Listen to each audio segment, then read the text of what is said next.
Welcome back, everyone. Today, we're diving into the world of tech jargon. David, why do you think these terms can be so intimidating? Great question, Emma. Often, it's the unfamiliarity.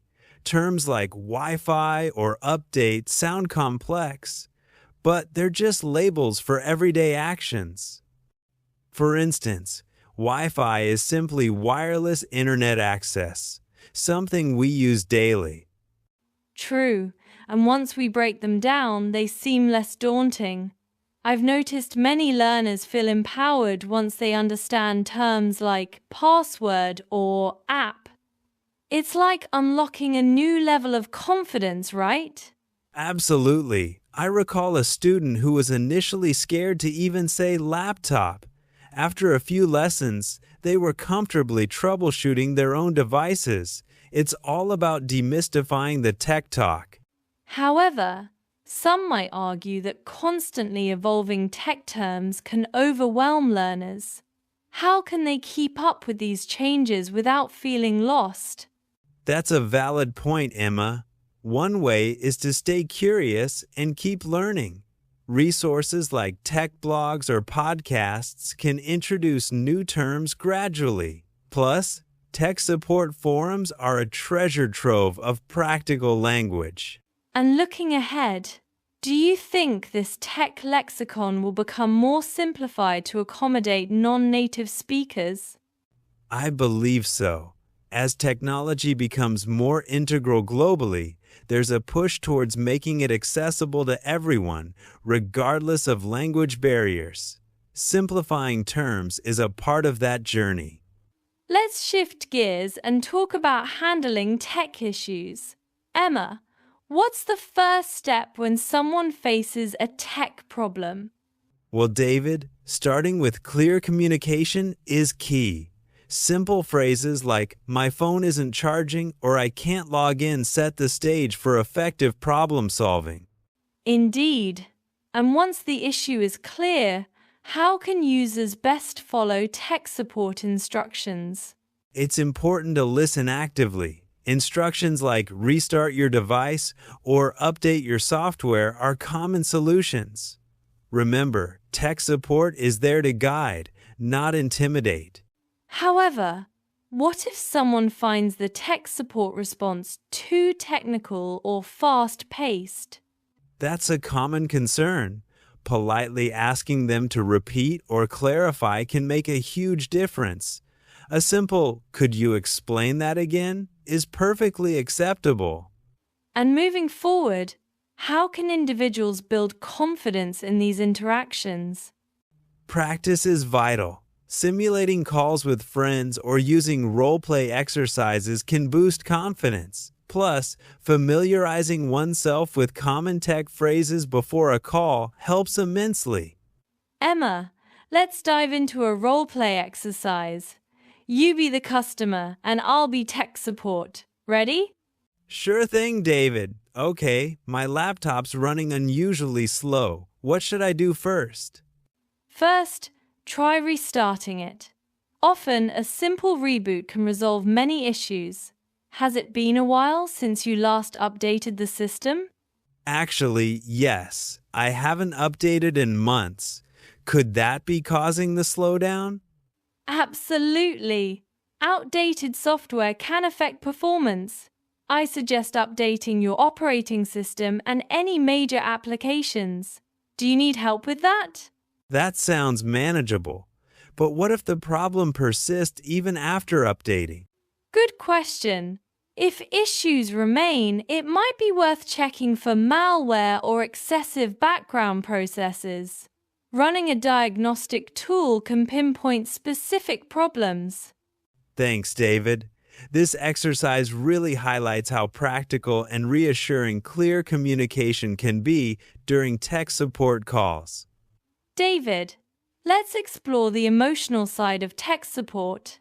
Many feel anxious when their devices fail. How can learners tackle this anxiety? Great question, Emma. Acknowledging that everyone encounters tech issues is the first step. It's okay to feel frustrated, but remember, a calm approach often leads to better solutions. In fact, I remember a listener sharing their fear of tech jargon. They felt embarrassed asking basic questions. How can we encourage them to speak up? By reminding them that tech support exists to help and no question is too simple. Sharing personal experiences where we've faced similar challenges can also normalize those feelings. Some argue that tech support should be more empathetic. How can support teams improve their approach to anxious callers? Empathy is crucial. Training support staff to listen actively and respond patiently can transform the experience. Offering reassurance and step-by-step guidance can alleviate anxiety. Looking ahead, do you see tech support evolving to better cater to non-native English speakers? Yes, definitely. Many companies are already offering multilingual support and using AI to simplify interactions. This trend is likely to expand, making support more accessible and less intimidating. Emma, do you have any success stories from listeners who overcame tech challenges? I do, David. One listener was hesitant to update her smartphone due to language barriers. After some practice and encouragement, she successfully navigated the process herself. That's inspiring! It shows that with the right approach, anyone can master tech skills.